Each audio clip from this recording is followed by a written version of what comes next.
Баяндаманы қалай жүктейміз? Баяндамаларға басамыз. Осы баяндамалар жерге біз қосу деген батырманы басамыз, оң жақ шетінде. Тақырыптың, яғни қандай баяндама оқыдыңыз жазасыз, мысалға, сөз сөйлеу күні. Яғни бұл жерде сіздер бұйрық шығады, мысалға бір семинарда сіздер жаңа баяндама, болмаса коучинг, шебер сынып өтесіздер, күнін қоясыздар, бұйрықтың. Білім беру ұйымын басасыздар.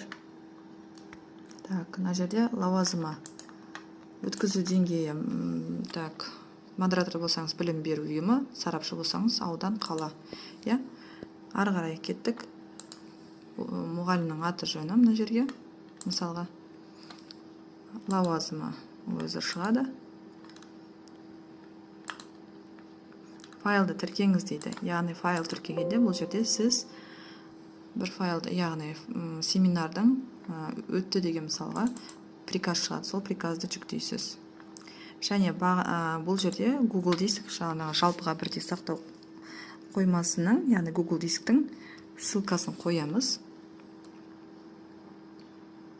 Ссылкасын мына жерге қойайық. Қойдық. Ары қарай сақтауды басамызда ECP ключпен подписать етеміз. Осылай баяндамамызды жүктейміз.